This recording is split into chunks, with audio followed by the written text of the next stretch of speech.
Hi, everybody. Welcome to Pregame at Franklin's. My name is Jason Franklin, and as always, I have my co-host with me, Joe Wilner. How you doing, Joseph Wilner? Good, man. How are you? I'm doing pretty well, man. Now, I know we have a few topics to go over, and I'm going to start with the first one. You wanted to talk about style. Yeah. So, what about style? So, what do you want? What about style interests you? Well, I always come to the podcast and it's right after the gym and I look like shit and I got, 5 o'clock scraggly ass shadow and you're always looking dapper and just clean. I try. I mean, it is my podcast, so I have to. Exactly, yeah. I have to promote a little bit. And so today I actually took a shower and I was curious what you think about style. I think style is important because as much as I wish it wasn't important, everyone says don't judge a book by its cover. I've always been a big fan of that, and given the fact that I just made a show about nothing, I think that it's kind of weird that I want to present myself like I'm somewhat professional, even though my show is a joke. I think that's what style does, is when you look the part, people are more likely to believe you fit the part. And honestly, no one ever fits a part. You know, it's what people believe, and if the style convinces them, then you're doing it right.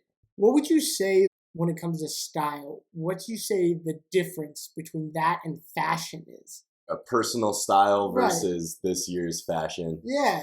Yeah. I'm not super fashion conscious. Right. And I think fashion is one of those things that the industry determines more than you personally determine. The fashion is what it is. Right. Whether or not your style is the fashion, though, is completely different.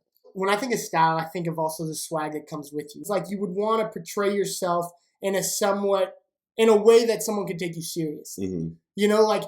I don't want everyone to take me seriously all the time, but at the same time, I know if I went into a club and I'm wearing a Mighty Morphin Power Rangers shirt and it's kind of going up to my belly button and it really is a medium, and everyone's like, who the fuck is this? Do you have a shirt like that? I mean, I've got a couple. Oh, okay. I'm not going to wear them outside. You know? Everyone's going to have their fair share of belly shirts. Yeah, or just shirts that have something on it that you're not going to wear in public. Right. And I was talking about this with my roommates about jerseys. If you've got the guy's name on your back, he should be allowed to fuck you. That's pretty funny. If you run into Brady wearing a Brady jersey, he gets to fuck you. That's a really aggressive. It is. It's so I'm guessing you don't wear many jerseys. Oh, yeah. When I think of what to wear at a bar, so I'm going to go into our next, question. It's what's appropriate? What's appropriate to wear when you're going out to a bar? What's something that you would consider basic? Really good jeans. Good pair of fitting jeans that complement your body. But I think if you have one pair of good fitting jeans, you're pretty set for your legs. Yeah, okay. And that's how you think of it, legs. That's half your body you got covered. Yeah, exactly. Because you got that one solid pair of jeans. You fucking did it. Yeah. You're halfway there. So, I have a pair of the parachute jeans.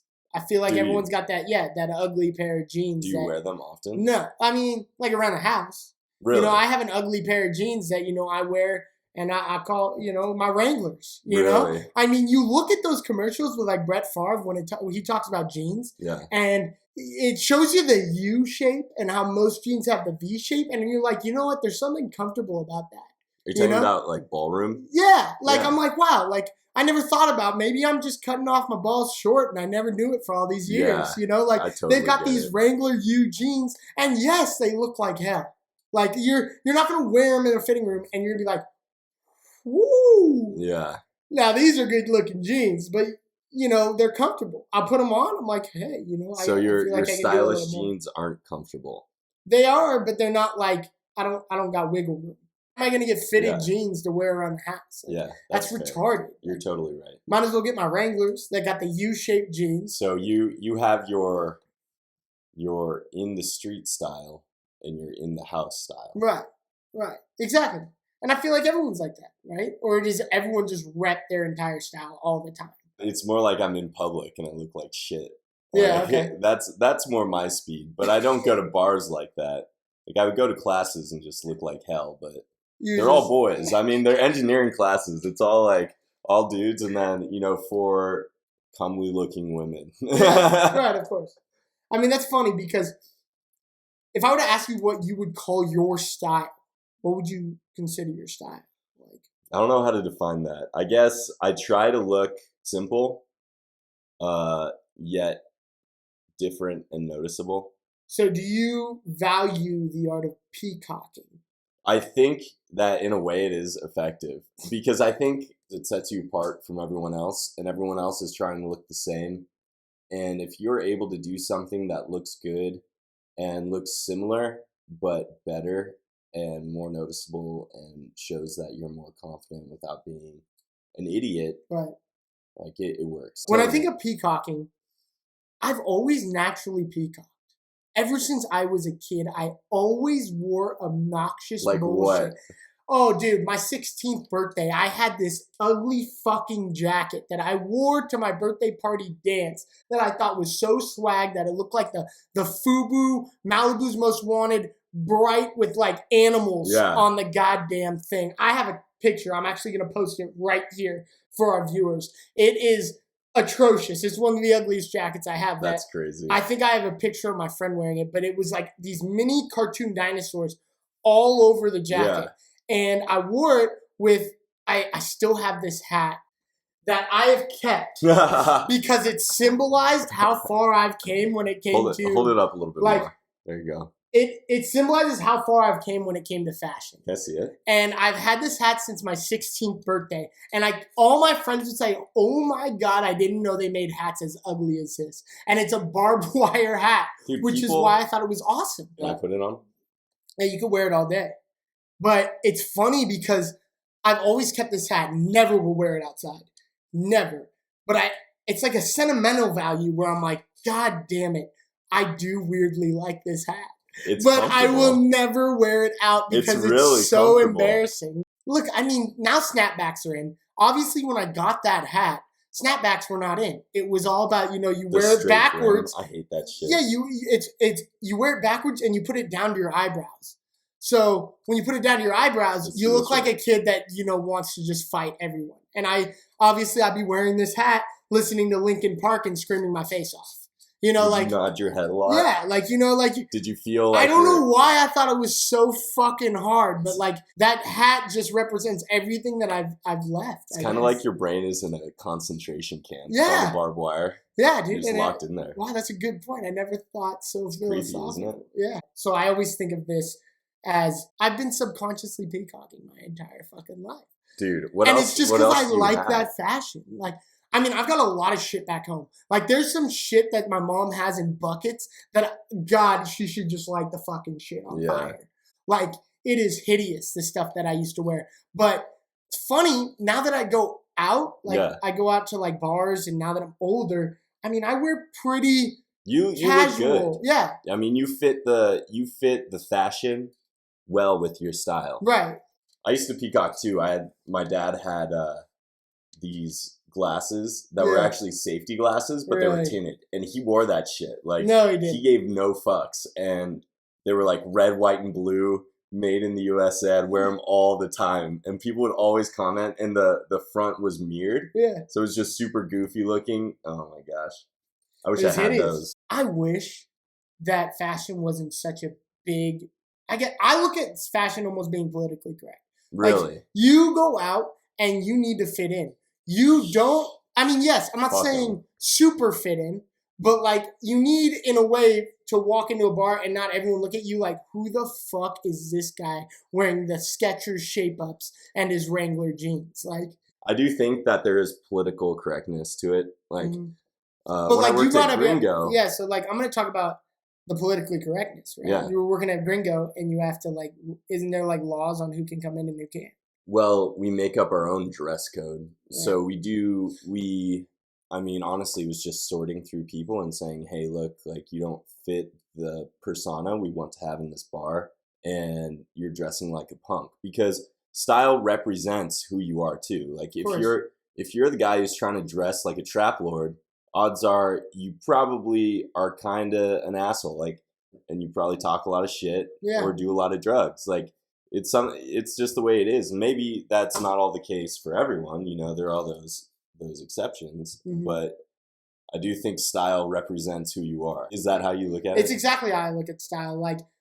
I know it's gotten to the point where I don't even dress with what I really want to dress. I mean, Yeah. I dress up in what I would want other people to see me dressed up as. Like, is that really fucked up What's to think? the difference? Like, it's a huge difference. Well, I mean, like, what I would know you- if it was me, I'm still the 16-year-old kid at heart, and if it was me, I'd be wearing the damn highlighter shirts. But bam, like, do that. Why not? No, because Hell I can't walk into a fucking place like that. Fuck Retarded 'em. old. I can't say that, Dude, because why? I'm really okay, who I'm do you really a care? nerd, right? At heart. We've always talked about how we're nerds at heart. Like, I like the fact, in a weird, sick, sadistic way, that I'm an undercover nerd at heart. And I love the fact of that. If I start dressing up like 16-year-old Jason with the pow and all this shit, wearing like bright colors, man, I know I'm not undercover anymore. I'm pretty fucking out there. I think that if you can be the guy that pulls off the shit lesser men can't, all of a sudden you're the fucking man. All of a sudden you are the guy who is passively confident. And I think that's different. But yeah, if you don't want everyone to hate you.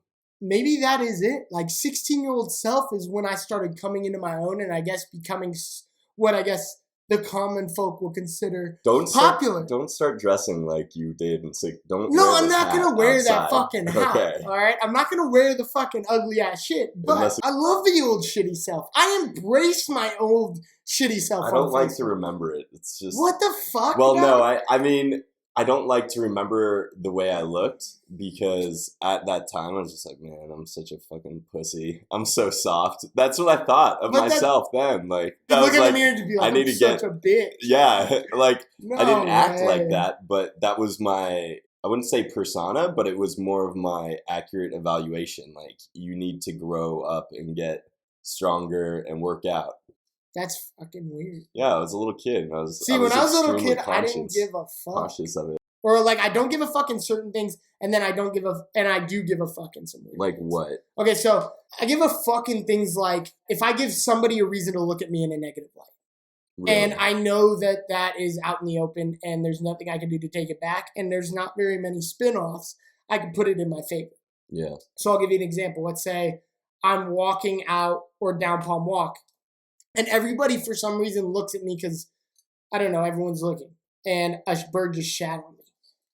Like, fuck, dude. Like, that's fucking embarrassing, right? That cuts deep. And it cuts me deep. Like, it hurts. Now, things that I don't fucking give a shit about is there was a pep rally when I was in high school. Mm-hmm. And for some reason, my best friend lived 2 doors down, was running for homecoming king. Mm-hmm. And I got up out of my seat in front of the whole student body, which is a lot of people. This is a Catholic school, but it's a big Catholic school. Yeah.